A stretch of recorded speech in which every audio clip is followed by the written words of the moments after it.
Putting money away for retirement is one thing. Pulling it out while in retirement is quite another. Here are 4 reasons why retirement income planning can be more challenging than retirement saving.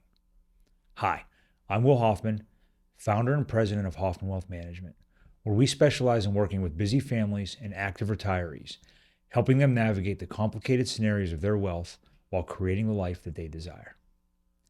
Every client that we meet with is in one of 2 phases: the accumulation phase, where they are building wealth, or in the distribution phase, where they are managing how to draw down their accounts. While investors may have succeeded during the accumulation phase, the distribution phase is often more challenging. Many investors need to change their approach as they transition to retirement, requiring professional assistance with portfolios, taxes, wealth transfer, and estate planning. For many, the focus on accumulation planning only tells half the story. There needs to be an equal focus on distribution planning, particularly for higher net worth folks whose bigger issues may be taxes and legacy planning during their retirement years. In fact, we start thinking about the accumulation planning not in isolation, but also with the end in mind for a more informed approach. While the accumulation phase rewards set it and forget it, distribution requires constant work. While the accumulation phase focuses on living within your means and avoiding costly mistakes, the distribution phase brings new complexities. These include tax law changes, market volatility, spending adjustments, concerns about outliving your money, and legacy planning. As is evident from the long list of issues, transitioning to the distribution phase requires a different mindset, as it involves more than just maintaining financial discipline. There's a crucial need for greater emphasis on tax planning for you because we are living longer, especially if you are a high net worth individual. The set it and forget it approach of the accumulation phase contrasts sharply with the tax planning strategies necessary in the distribution phase. However, you can and should prepare for the distribution phase even while you are still accumulating wealth. For those in the accumulation phase, it's crucial to plan with the end in mind by determining how and when to distribute income in retirement. This planning helps create an optimal accumulation strategy, including key decisions about 401k contributions, whether to pay taxes now with a Roth account or defer them with a traditional retirement account. When you reach the distribution phase, comparing current and future tax rates is essential to guide the timing and sources of income withdrawals for maximum tax efficiency.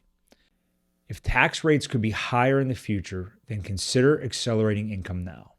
The goal is to minimize tax liability by choosing the most advantageous time to pay taxes, which may involve paying them now rather than later.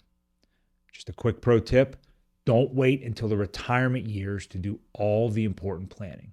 Instead, begin with the end in mind. The second reason is taxes are a tailwind in the accumulation phase, but a headwind in the distribution phase. Investors need a financial plan and distribution strategy to manage spending and taxes in retirement. Tax liabilities increase in retirement with Social Security and continued growth of retirement accounts, thus creating a perfect storm.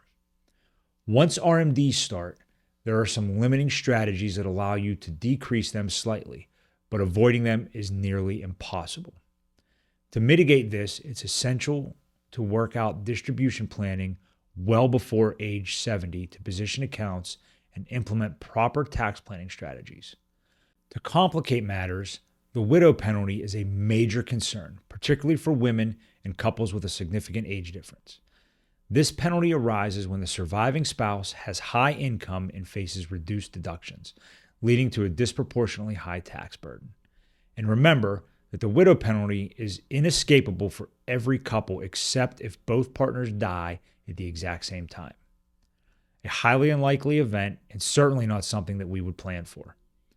The ultimate goal is thoughtful tax diversification to drive down taxes, achieved by having these 3 types of accounts: taxable accounts, which are accounts that are taxed at capital gains rates, which are generally lower than ordinary income tax rates; tax deferred accounts, things like your IRA, 401k, a 457 plan, and tax-free accounts, which are accounts like Roth IRAs, Section 529 plans, and HSA, or maybe even the cash value of life insurance. Longer lifespans mean larger account balances, higher RMDs, and more taxes. Relying solely on traditional retirement accounts can create a significant tax burden, which is where asset location comes in. Diversifying accounts provides flexibility in choosing where to withdraw funds during retirement. The third complication is estate planning and legacy planning needs become more complex. Generally speaking, legacy planning is not at the forefront of the accumulation phase, but becomes a major planning item in the distribution phase, and things are only getting trickier. For couples with approximately $13 million or more in assets, potential legislative changes pose a significant threat. Estate planning in this context requires extensive advanced preparation, given that legislation can pass suddenly and even apply retroactively. The currently very generous lifetime tax exclusion of $13.61 million in 2024 is due to expire at the end of 2025, and there have been proposals to decrease it before that time. Congress could potentially have the lifetime exemption to around $6 million plus inflation.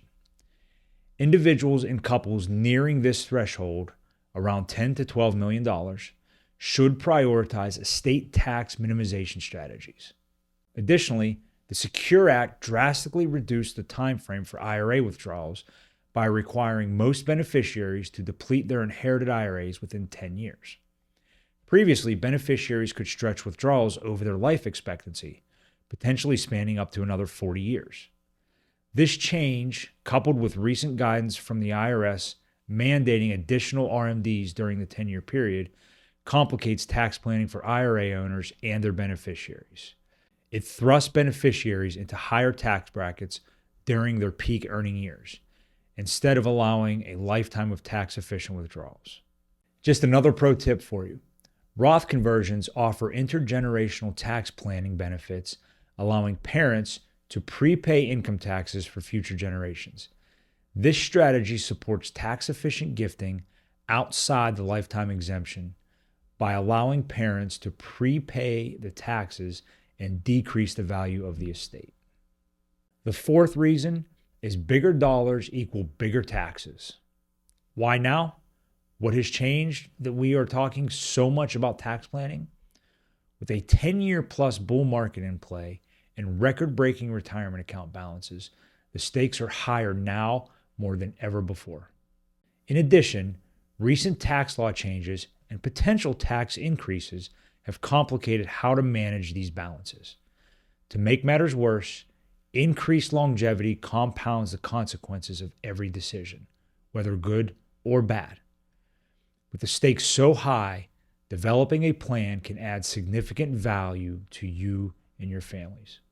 Just one more pro tip for you. Tax laws can act as a tailwind, such as the Tax Cut and Jobs Act of 2017, or a headwind, considering the Secure Act. Uncertainty regarding future tax law changes adds another wrinkle to the planning, requiring meaningful analysis and deep conversations to ensure preparation for whatever comes. There's a crucial need for greater emphasis on tax planning because we are living longer. This is especially true for high net worth individuals. The right assistance can mean the difference of hundreds of thousands or even millions of dollars in lifetime wealth for you and your families.